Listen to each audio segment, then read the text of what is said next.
요양병원의 정의. 학습 목표 1. 요양병원의 특성을 이해할 수 있다. 2. 요양병원의 수가제도의 이해로 업무를 효율적으로 할 수 있다. 학습 내용 1. 요양병원의 역사. 2. 일반 병원과 요양병원의 차이점. 3. 요양병원 청구 심사자의 역할. 1. 요양병원의 역사.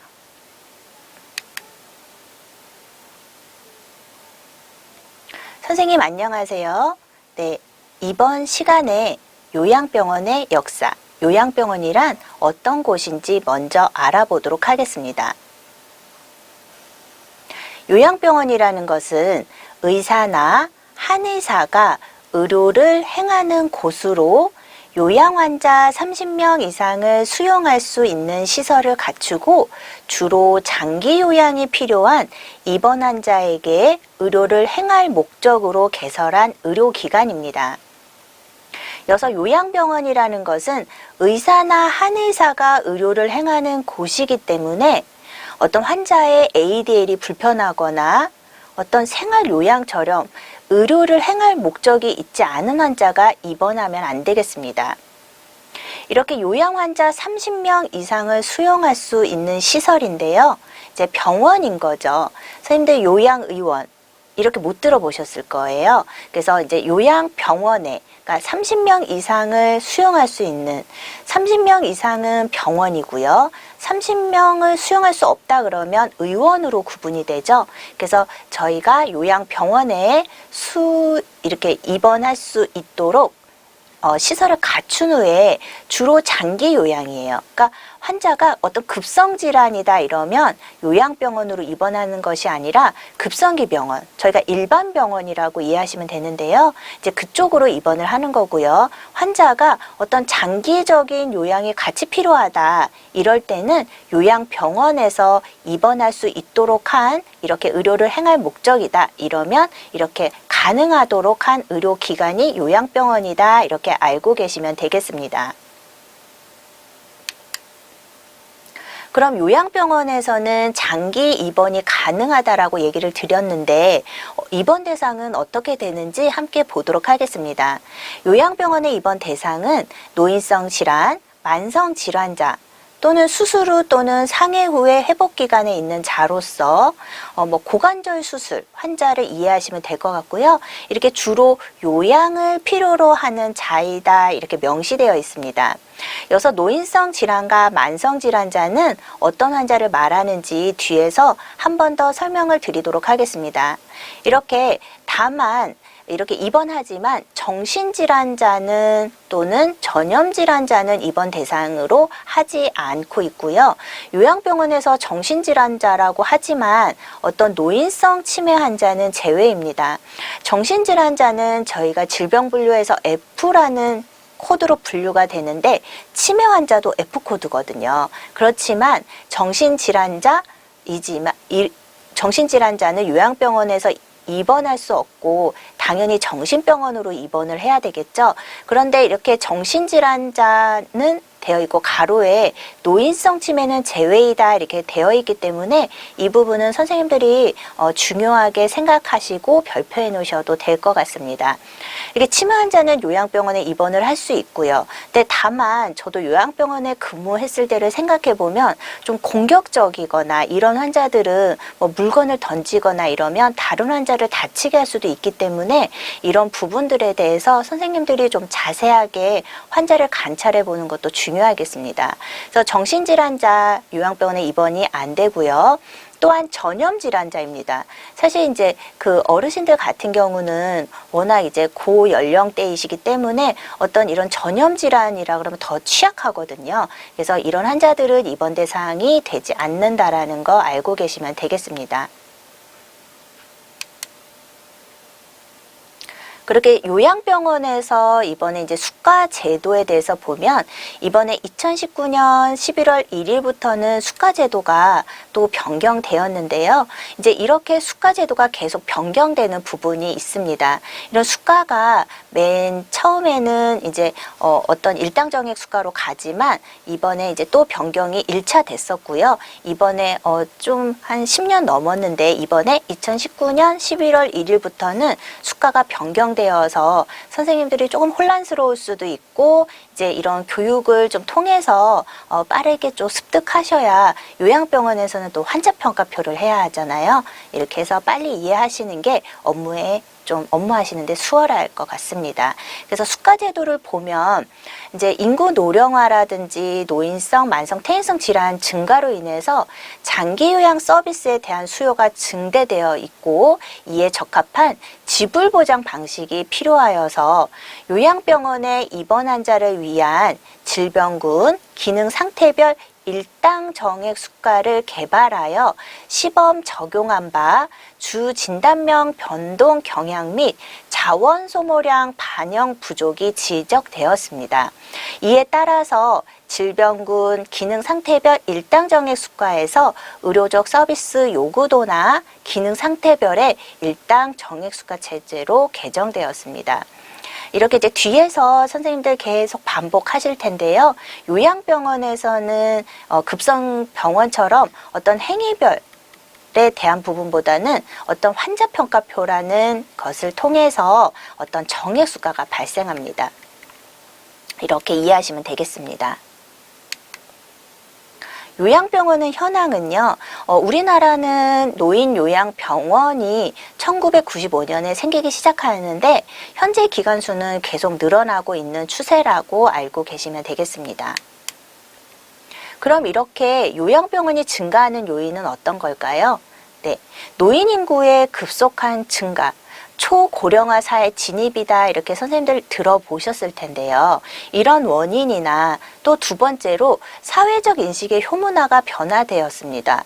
예전에는 부모님을 집에서 모셔야지 뭔가 효도를 하는 거라고 생각을 했는데 이제 지금 현재 같은 경우에는 어떤 이제 그 어르신들이 어떤 치료적인 목적이 필요하다 그러면 요양병원에서 치료 부분을 하고 뭐 다시 집으로 오시고 이런 부분에 대해서 어떤 효문화도 좀 변화되어서 이런 요양병원도 또 증가하는 것이 증가하는 하나의 원인이 되겠습니다.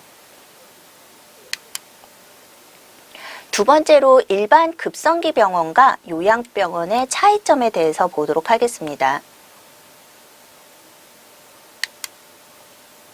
일반 병원과 요양병원의 차이점을 보면 우선 차이점에서 관련 법률과 의료비, 수가, 서비스, 인력, 입원 기간인데요.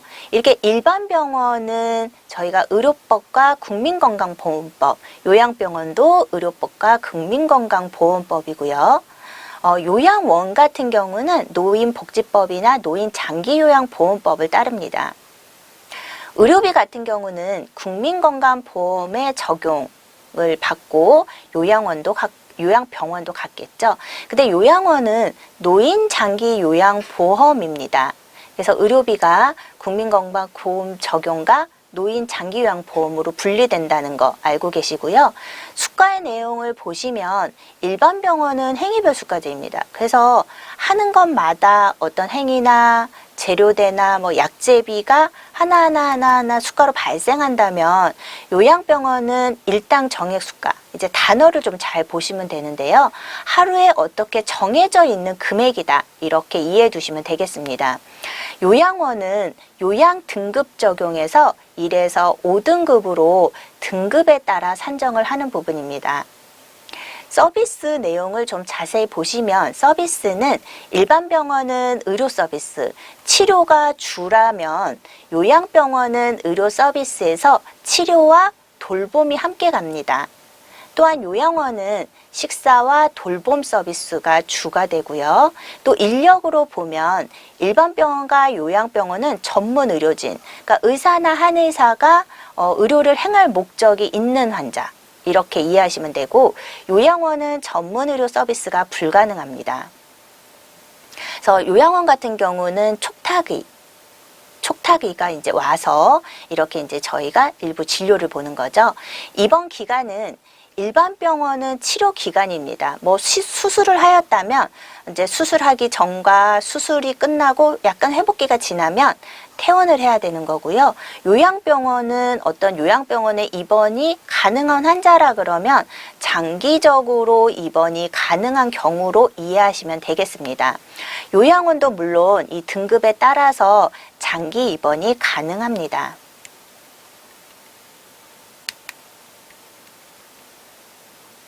행위별 수가제에 대해서 보도록 하겠습니다. 행위별 수가제라는 것은 진료 행위와 의료 장비 사용료, 의료 재료, 어떤 의약품 이런 게 의료 서비스 제공에 투입되는 항목에 기준 가격을 설정하고 실제로 투입된 수량이나 횟수만큼의 진료비를 지불하는 방식인데요. 뭐 입원료, 재료대, 수술비, 장비 이런 부분들이 하나의 수가로 반영되어서 총 진료비가 발생합니다. 그럼 요양병원에서 적용하고 있는 일당 정액 수가라는 것은 환자의 임상적인 상태나 서비스 요구도, 자원 소모량 등을 고려해서 환자를 분류한 후에 기준에 따라 일당으로 수가를 지급하는 방식입니다. 일당 정액 수가라는 것은 어떤 환자가 간단한 수술과 뇌혈관 수술, 당연히 뇌혈관 수술의 장비나 인력이나 시간이 모두 더 많이 들겠죠. 그럼 이거는 행위별일 때도 병원비가 많이 나오고 적게 나오고 이렇게 수가가 많이 발생하고 적게 발생하고 이렇게 이해한다면 요양병원에서도 환자평가표라는 것을 통해서 어떤 환자에게 뭔가 최고도 조건, 뭐 산소를 하고 있다던가 와상이거나 이런 환자들에 대해서는 뭔가 수가가 높을 거고요. 아니면 환자가 조금 중간, 중도 뭐 이렇게 산정된다 그러면 조금 수가가 최고도보다는 조금 낮게 지급이 되는 방식입니다. 이렇게 차이점으로 보시면 이제 일당 정액 수가는요, 행위별은 각각 발생한다고 하지만 일당 정액 수가는 행위나 약재나 치료 재료가 뭐 예를 들어서 이렇게 깔때기 모양으로 들어가면 뭔가 이렇게 다 섞인다라고 보시면 돼요.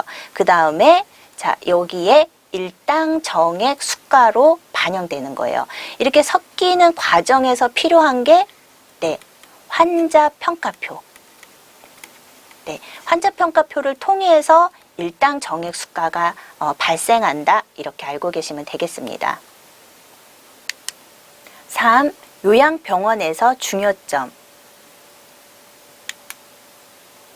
요양병원에서의 중요점에서 환자평가표에 대해서 보도록 하겠습니다. 요양병원에서는 환자군을 분류하게 될 때 이 환자평가표가 매우 중요한데요. 저도 요양병원에 와서 환자평가표는 처음 보는 거였기 때문에 처음에 많이 생소했거든요. 요양병원에서는 환자군 정액수가를 결정할 때 이 환자평가표를 무조건 작성하도록 돼 있어요. 반드시. 그래서 환자평가표를 저희가 이제 어떤 항목이 있는지 이번 시간에는 간단하게 한 번씩만 보고요.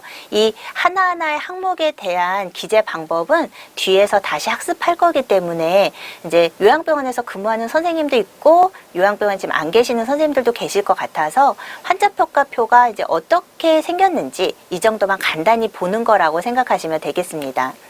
환자평가표는 이렇게 일반 사항이 들어가져 있고요. 이제 매우 중요한 뭐 게시일, 작성일 이런 부분은 계속 반복해서 학습할 거예요. 그리고 이제 환자의 기본적인 그 입원 중에 어디에 있었는지 이런 부분들은 입원 평가에서만 한 번씩 하게 되어 있고요. 이번에 이렇게 추가된 내용이에요. 2019년 11월 1일부터는 환자평가표가 이제 작성 방법이 달라지고 환자군 자체가 저희가 분류군이 7개 대분류군에서 5개로 나누어졌어요. 그렇기 때문에 평가하는 방법들이 많이 변경됐기 때문에 선생님들께서 평가표 작성 방법은 정확하게 인지해 두셔야 되겠습니다. 그 다음 환자에 대한 이제 그런 내용들이 이렇게 사회 환경이나 이런 부분들이 보여지고요. 환자의 의식 상태. 그래서 환자가 혼수라고 한다면 C 인지 기능을 할 의미가 사실은 없어요. 그러다 보니까 D의 신체 기능으로 바로 넘어가고요. 뭐 환자가 선망이 있는지 또 인지 기능에서는 어떤 기억력에 대한 부분, 이해시키는 능력을 평가하는 항목이 보여집니다.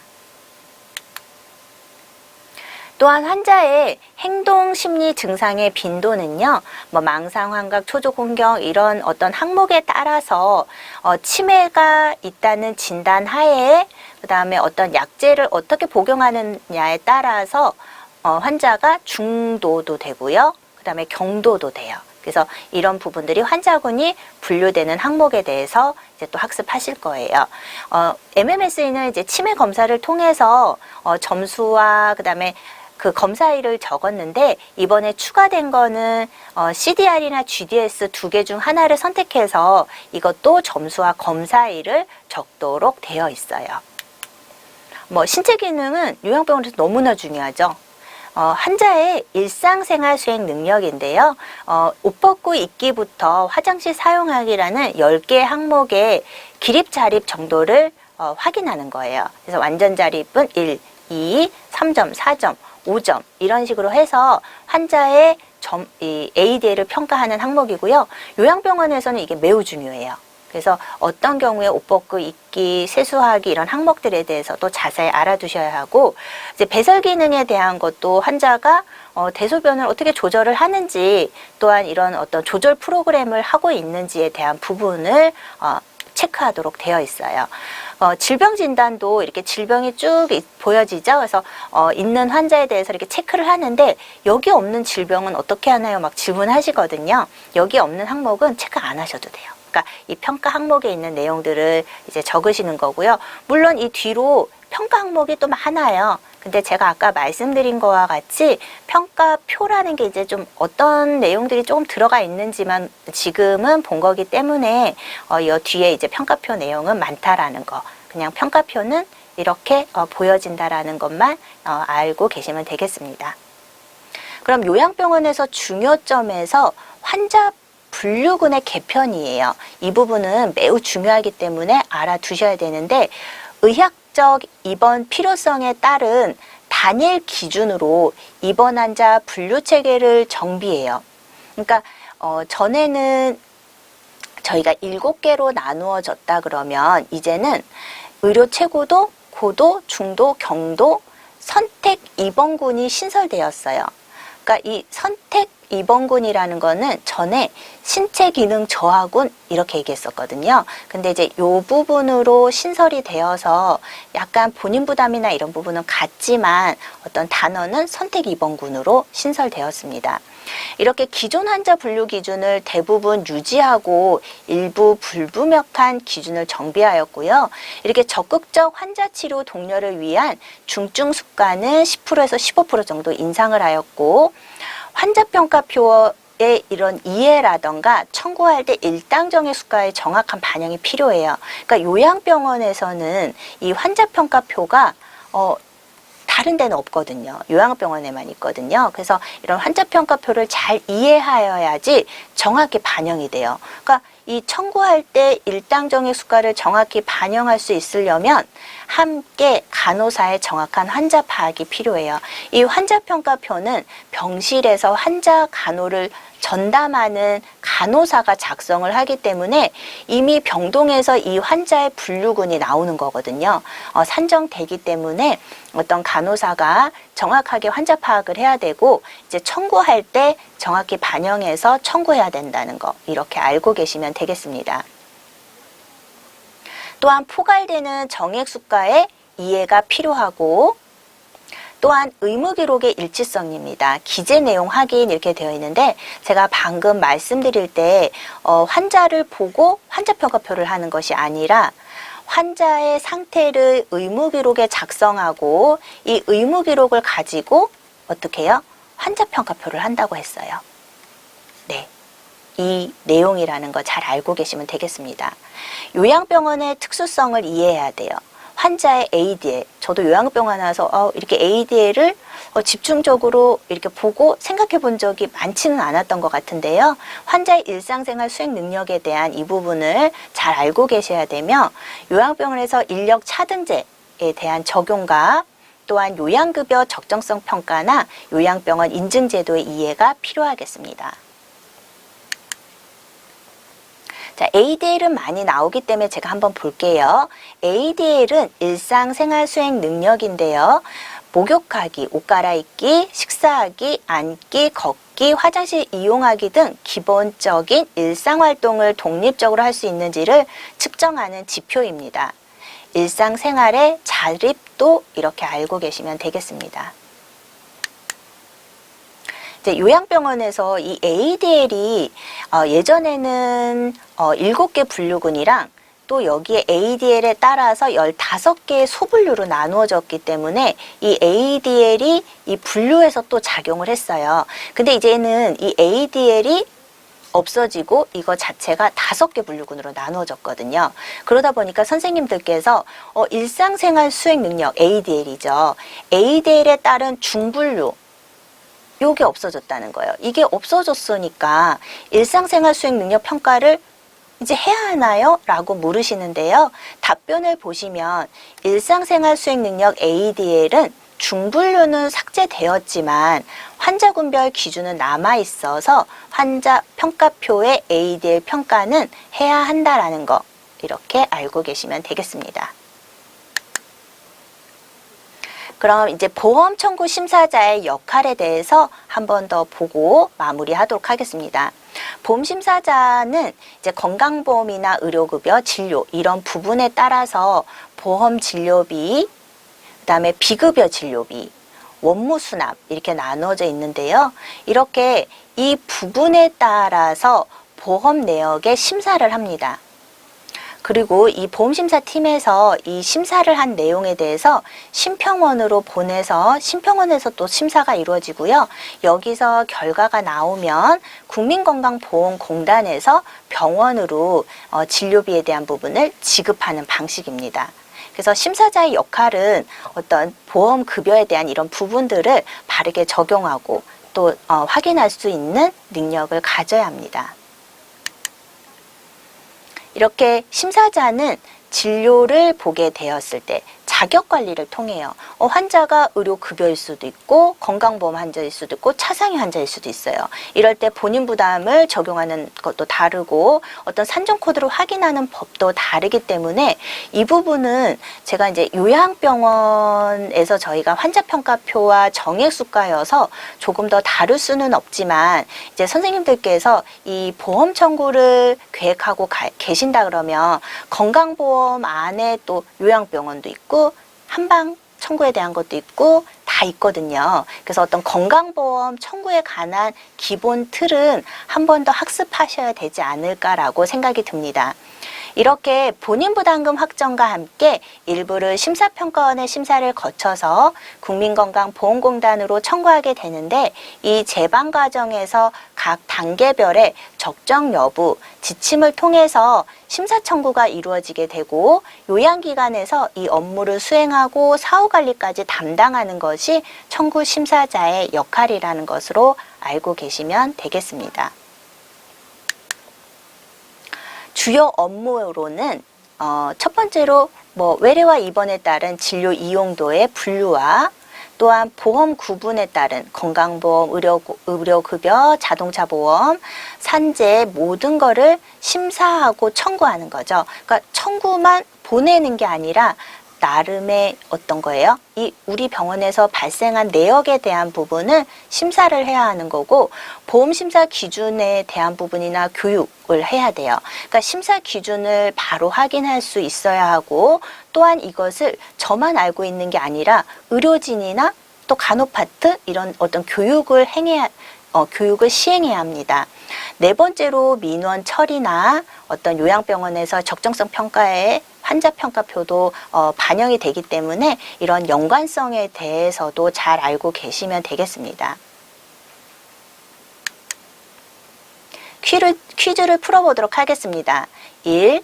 요양병원의 일당 정액 수가와 관련된 수가 제도는 1. 행위별 수가제 2. DRG 3. 총액계산제 4.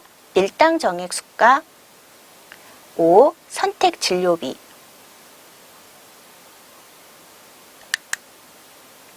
2. 요양병원의 정의로 바르게 설명한 것은 1. 요양병원이란 환자를 제외한 의사가 의료를 행하는 곳을 말한다. 2. 요양병원 25인 이상을 수용할 수 있는 시설을 갖춘 곳을 일컫는다. 3. 장기 요양을 필요로 하는 입원 환자에게 의료를 행할 목적으로 개설하는 의료기관이다. 4. 급성기 질환을 포함한 장기 요양이 필요한 입원 환자를 수용한다.